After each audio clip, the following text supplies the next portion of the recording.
Welcome back to round one of the Milwaukee Battle Hardened. We've already seen one game in the books, but now we've got another one for you. So let's go ahead and drop into the arena. This one is a little bit different.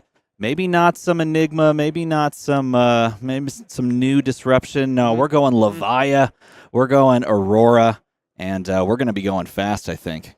I'm not going to call playing favorites from anyone in the production team getting Levia on round one, but I think it's just table one, right? This is table one of the tournament. We just happen to have a fantastic matchup here with one of the new Rosetta heroes, a hero that's done very well, winning a ProQuest Plus last week. I believe the event was in Texas. It was taken down by Aurora, and these decks are doing quite well in the current, brand new metagame. And then we have the old faithful in Levia, but with a brand new tool in Call to the Grave.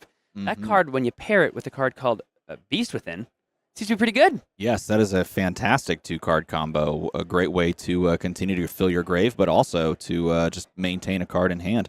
Feels pretty solid overall. Both of these heroes feel quite good overall in the meta.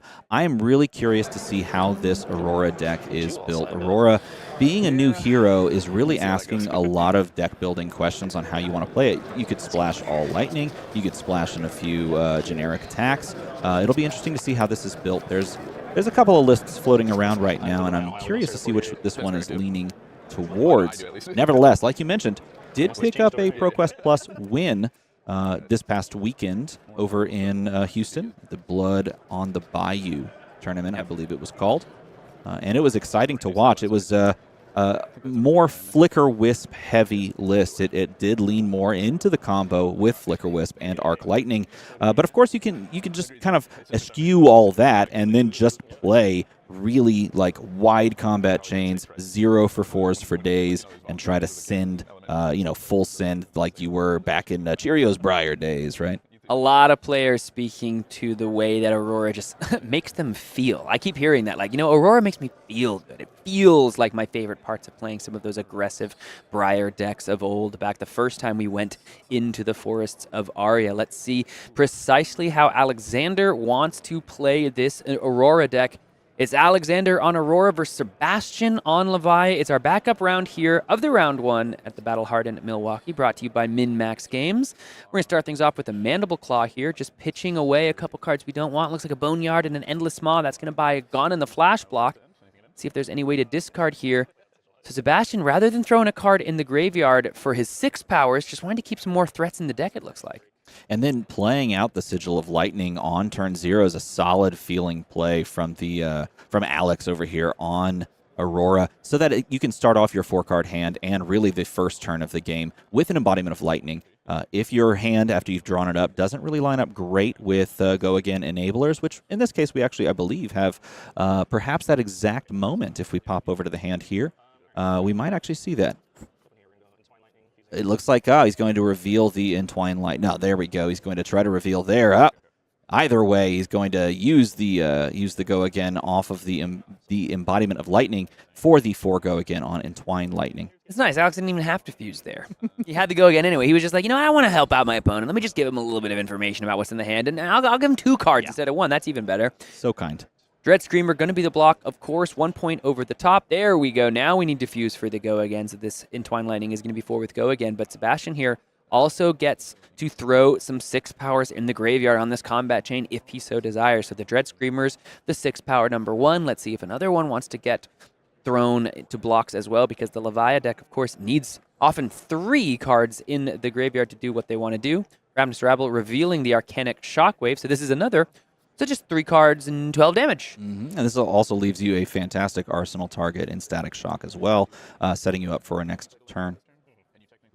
Yeah, we'll see exactly, because Alexander also could just throw it down on the combat chain. If Sebastian is posturing to keep a big hand, maybe Alex wants to try to threaten even more damage. It's already been 12 with 3 cards. I mean, this is a lot of what this Aurora deck likes to do. Is just present so much just consistent damage, right? It's just 4 into 4 into 4, and then here's another 4, and this time if you hit, I believe it's going to deal 1 arcane damage. This is one of the cards in the First Strike deck. It's the only place you can get this Static Shock. Yeah, so it's interesting to decide whether or not you want to actually throw that or set up a 5-card hand. Playing from the Aurora perspective, I've done a number of times, and sometimes you actually very much value a 5-card hand and a good arsenal. In this case, it would not have worked out because send packing would be coming across. Nevertheless, you sometimes need 5-card hands to really like set things up and be able to play out these wide turns because your draws can be a little bit volatile. Happily, in Sebastian's spot at least, you get to establish an arsenal for the Levia player here, and Alexander, while he did present an enormous amount of damage, and Sebastian did give some arsenal, the life totals are relatively even, and now Alexander is playing no Embodiment of Lightning, no arsenal, so playing just a 4-card hand here. Does look like he has a go again starter in that third Entwined Lightning, but that's the last one of the turn. But interestingly, showing the Channel Lightning Valley as the fused card, so that is now something that Sebastian has to think about, because the first time that Aurora deals damage, if that Lightning Valley isn't played, and of course it can be played at instant speed, he gets to draw a card. And how about I said no arsenal? Channel Lightning Valley says, I'll give you a card for free, man. Yeah, the only target I believe that he could have shown there, because you have to fuse it with a lightning card.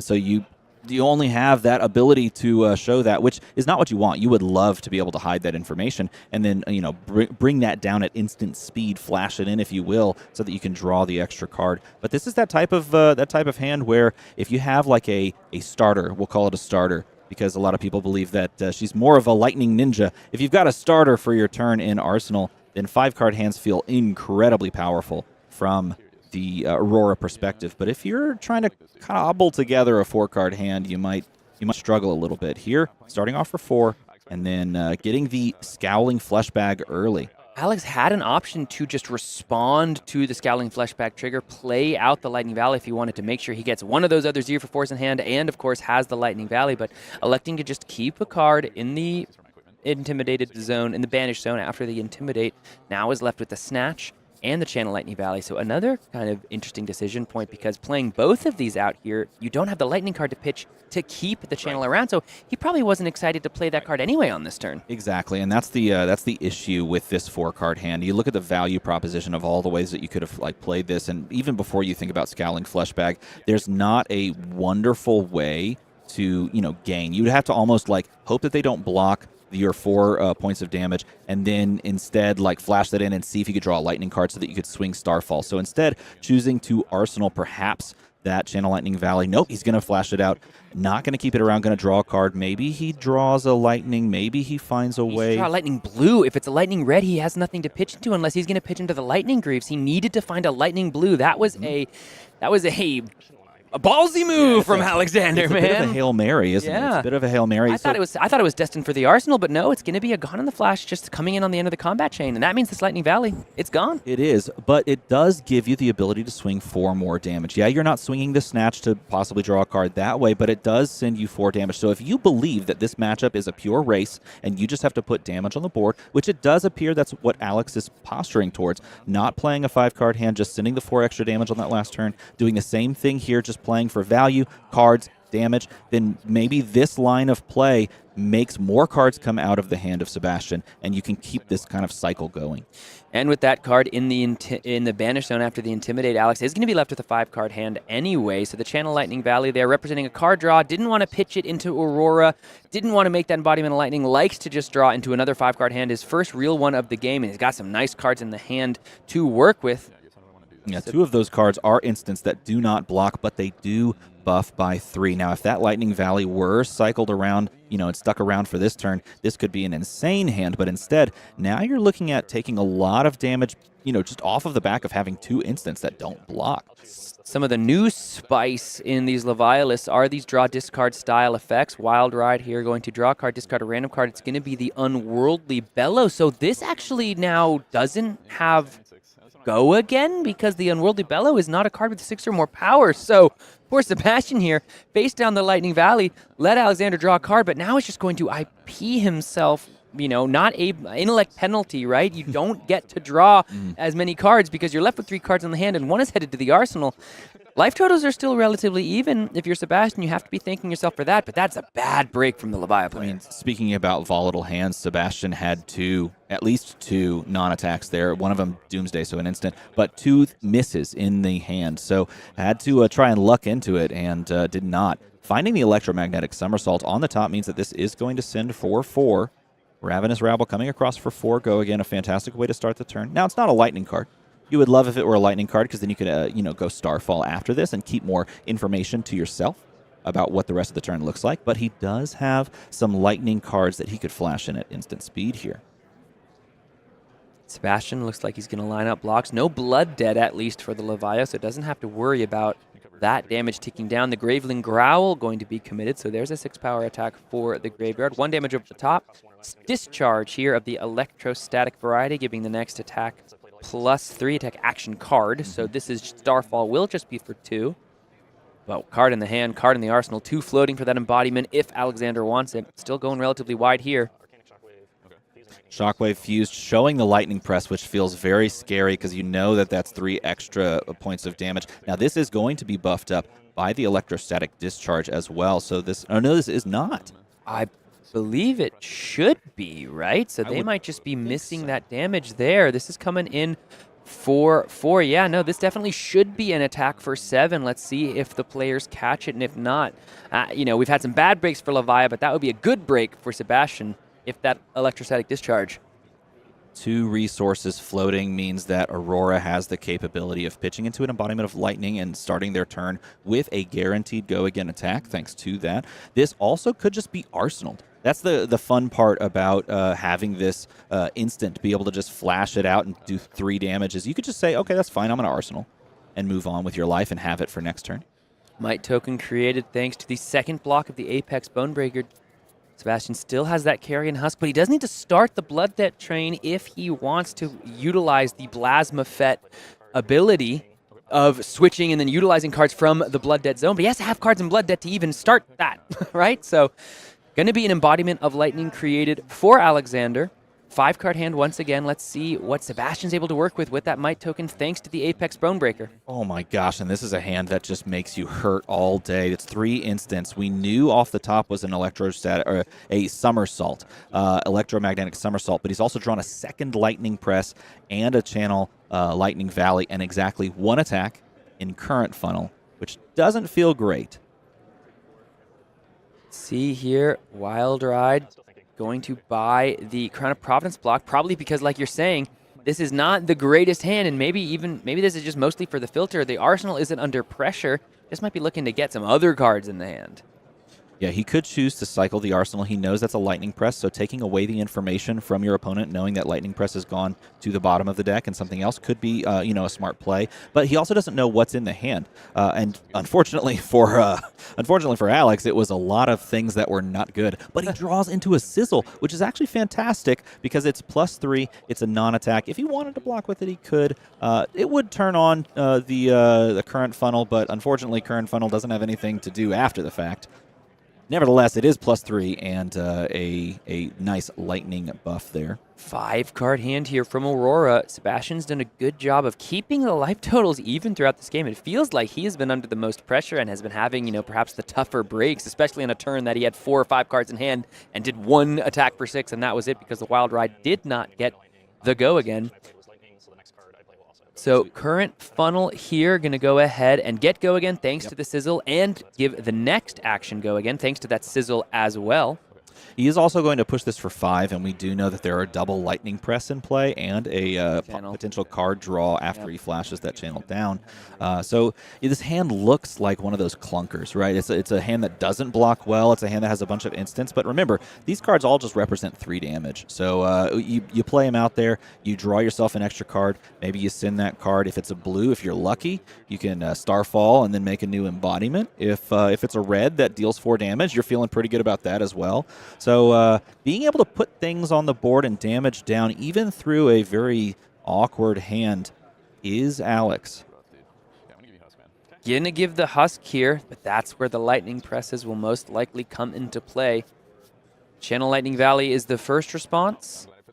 And then the lightning press from the arsenal. That's the one, of course, that Sebastian knows about, so wants to play that one first and maybe preserve a second one because that is a lightning card that can be pitched to keep the Lightning Valley around after the card draw. And it's a blink out of the top of the deck. another non-attacking card, but it does mean that you can pitch for Starfall and create the embodiment like we talked about. It keeps the channel around, which is the best case scenario for next turn, and it gives you the ability to arsenal the Lightning Press if you choose. Now, Lightning Press right now is another 3 damage, but Lightning Press in the arsenal sets up some really crazy plays. Snatch plus Lightning Press plus the embodiment of Lightning is very, very good. So yeah, he's not going to play it out, and instead he's going to just arsenal, it looks like. Starfall here coming in for 2 with Go Again as well. 2 floating means that there can be an embodiment of Lightning created for the next turn.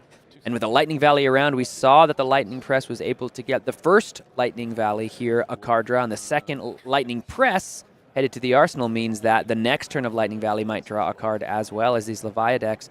Many of them not on the Reckless swings anymore, which means their blocks are pretty face up. So if a Lightning Press can get over the top, it most likely will. But again, Sebastian has kept the life totals relatively close. Just gave the Husk going down to 17, but is in kind of a predicament. Often the way that the Levia deck can break the math, get over the top, is through the Plasmafet flip. But there is no blood debt at all, which is great for him not being under the pressure of the blood debt. But he's getting close to not being able to flip at all in this game. And right now the flip doesn't do anything for him because he only has the Carrion Husk and the blood debt. You can't play that with your Plasmafet.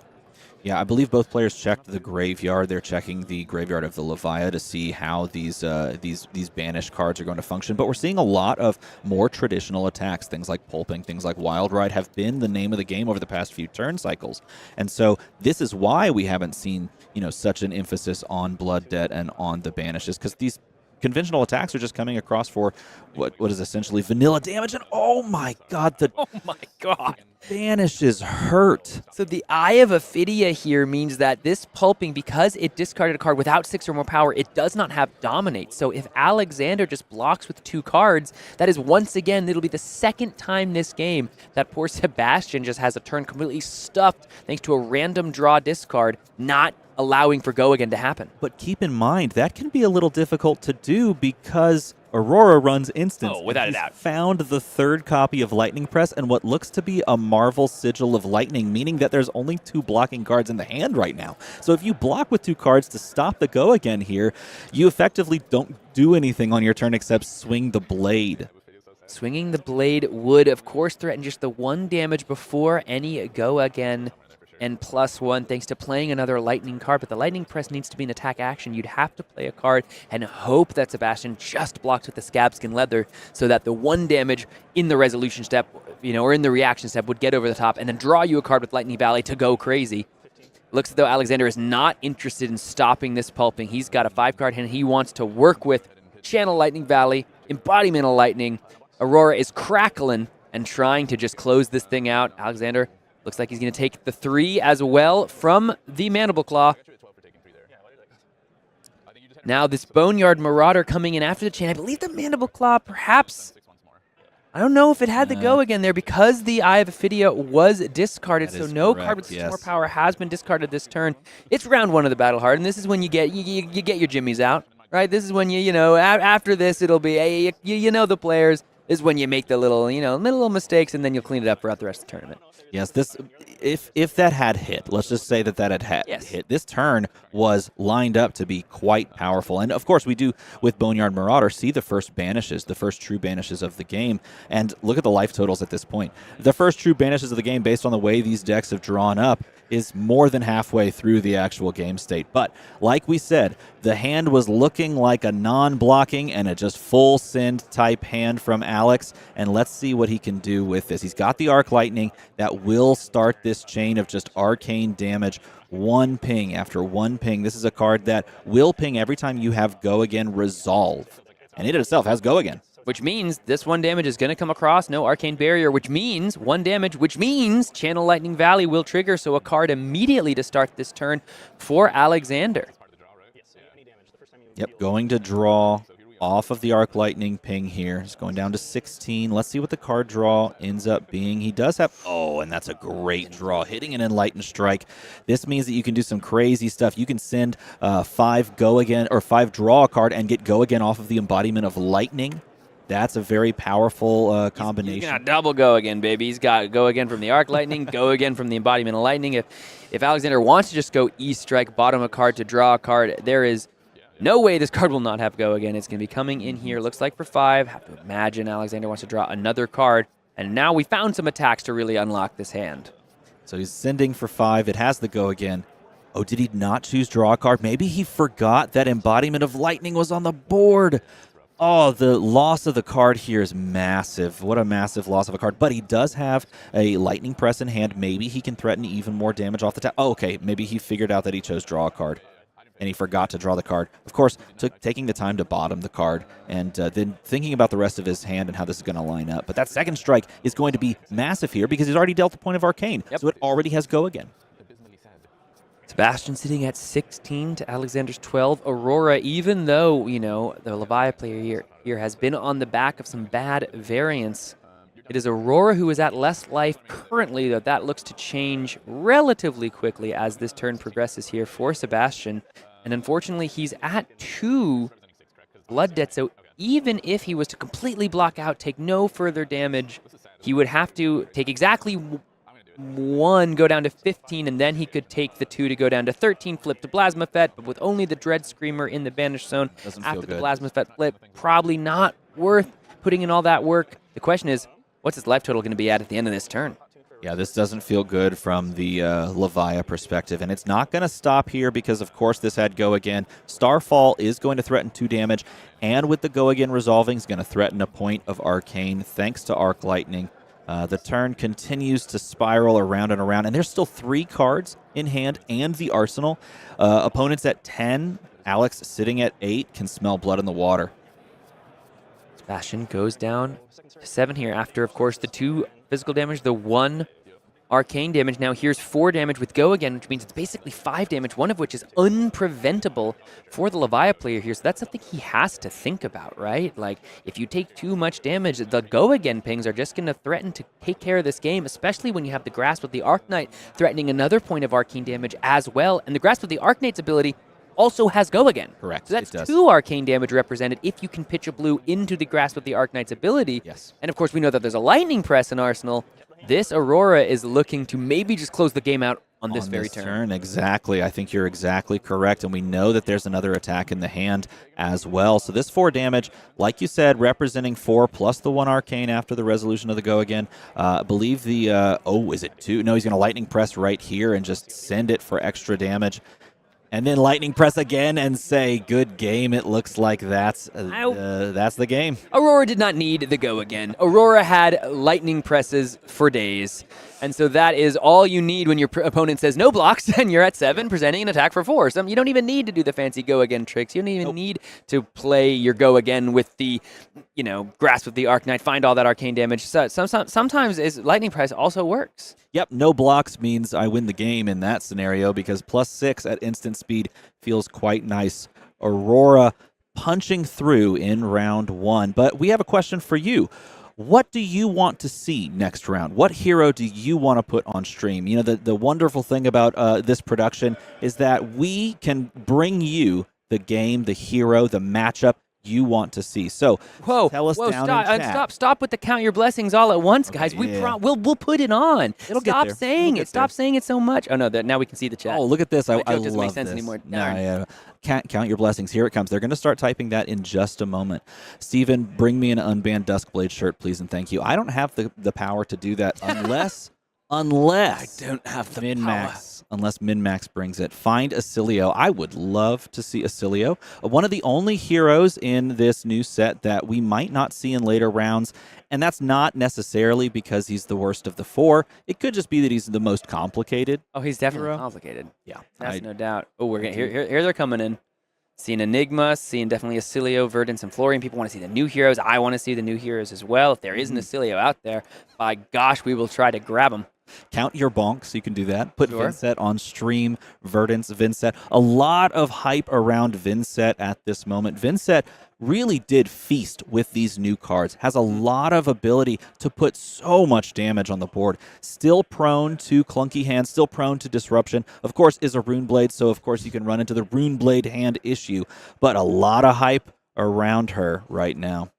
We're going to go ahead and take a quick 5-minute break. We're going to looks like I'm hearing from the producers, we're going to look for either a Vincent or a Cilio to grab for the next round. So as we take that break, I hope you will take some time to reflect on exactly how you're going to participate in this Rosetta meta. So don't go anywhere. Round 2 coming up in just a second.